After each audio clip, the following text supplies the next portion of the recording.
Hey guys, welcome back. Today I have kind of more of a talking style video for you. Obviously, if you've seen the title, you know what this video is about, but the premise for making this video is that my septum video all about my piercing and everything is, I think, the second highest viewed video on my channel. It's pretty popular, and almost every day or every so often I get questions that are very similar. People ask the same questions all the time. So I figured instead of answering those questions individually every day, I would just make a FAQ video, so maybe that'll help you guys out, you know, if you're trying to just learn a little bit more about the piercing. I have been there. It's been almost a year since I had my piercing done, so hopefully this will help some of you guys. Now on my phone, I have a list of the questions from the most common questions to the least common questions, at least in my opinion, so let's go ahead and jump into it. The first question is, what size is your piercing? Now my piercing is a 16 gauge piercing. Generally, that is the size for most piercings that are not ear piercings, that are not pierced with an ear gun. If you are pierced with a needle, generally it's going to be a 16 gauge. Now if you're trying to stretch your septum, I don't know for sure because I'm not a piercer, but I think you can have it pierced at a 14 gauge. I believe my piercer asked me that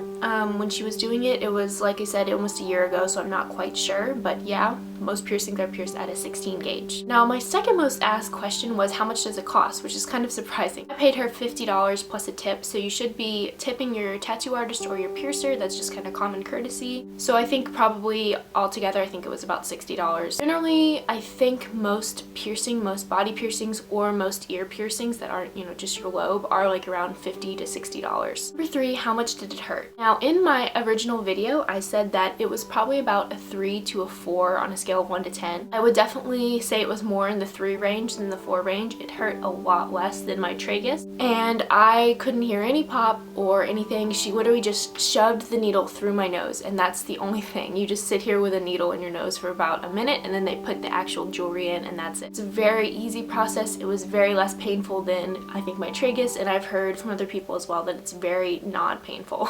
Number 4, how long does it take to heal? I would say it took me about 2 months or maybe a month and a half for it to completely heal. This piercing is interesting because there is no chance of rejection with a septum piercing. Because it's so far in your skin, in your nose, your body can't push it out. So as long as you just make sure to clean it and take care of it and be very gentle when you are taking off your clothes and not to touch it a lot, it'll basically heal itself in, I think, a month to a month and a half. My body doesn't handle piercings and everything like that quite as easily as some others, so I would say it took me about a month and a half to 2 months just, you know, to be absolutely sure. So the next question is, can you flip it up the same day after you get it pierced? I'm no professional piercer, so I'm just going off of what my piercer told me. I told her that I wanted mine to be flipped up because of work, and she asked me if I wanted it to be flipped up the same day, and I said no, that's fine.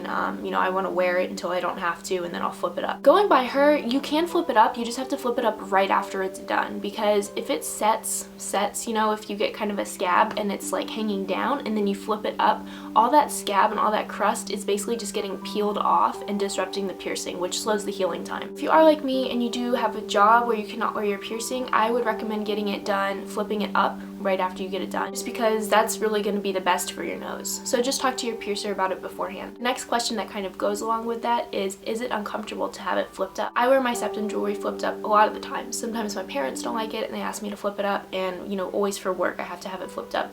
Now I have a retainer in, and I'll like over here, I'll zoom in so you can see my actual like nose, if that makes sense. A retainer is basically just like kind of like a long staple. Now this allows you, when you flip it up, to kind of grips the inside of your nose so it doesn't fall out, and it's really easy to hide. And to answer your question, especially with a retainer, I would say it doesn't, I can't even feel it. I am used to it, but I really can't even feel it. Even when I had the normal piercing with the balls, I could hardly feel it at all. It's very negligible, the amount of kind of sensation that you have in there, especially with the balls or the retainer. I really couldn't tell. Next question, how long does it hurt after it's been pierced? So this is kind of, I think, personal opinion, just because every person is different, every nose is different. Mine hurt for maybe like 5 days. Maybe that's a bit extreme. I really can't remember the exact day. I know it hurt for a couple days after I got it done, and after that it was just kind of a little bit tender. If you just kind of leave it alone and you make sure not to touch it and be very gentle when you're taking off your clothes, you know, so it doesn't snag, it's really not going to hurt for too long. I would say it's just basically weird to have it in your nose because you're not used to it for the first week or so, so I wouldn't say it hurts necessarily, but it's definitely like a new experience, if that makes sense. I would say probably the first couple days, like 3 or 4 days maybe for me. The last two questions are kind of funny, but I do get them every so often, so I wanted to include them. Number 8, does it smell in your nose? And this is kind of like a weird phrased question. That's the best way I could explain it, but basically people are wondering if the piercing smells. I have personally never ever had an experience with this. My piercer did an excellent job on my piercing. It was flawless, the placement is perfect, and I can't smell it. I do know one of my friends who I was asking her about this piercing a long time ago before I got mine done, you know, just kind of for advice, and she said hers does smell. She said that was a con for her for this piercing, that it did smell. So I think it depends honestly on how good your piercer is, because I think maybe if they aren't as experienced, maybe that has something to do with it smelling. They pierced it in the wrong spot. I personally have never had a problem with that. And the final question, is it weird blowing your nose? I thought this is so funny. No, it's not weird at all. The only problem that happens is if it's flipped up for me and I blow my nose, sometimes that'll just cause the retainer to get pushed out again. So it'll just be normal like I have it here right now. So thank you guys for watching this video. I hope this helps to answer some of your questions if you are looking to get your septum pierced, or if you're wondering about, you know, maybe some question that's going on after your piercing. If I didn't mention a question that you have, please leave it in the comments and I would love to answer it for you. If you guys liked this video, please give it a thumbs up, and if you really liked this video and you are not subscribed, please take a moment to subscribe if you want. See more of my face, and I would really appreciate it. As always guys, I hope you're having a great day. Thank you so much for watching. Bye!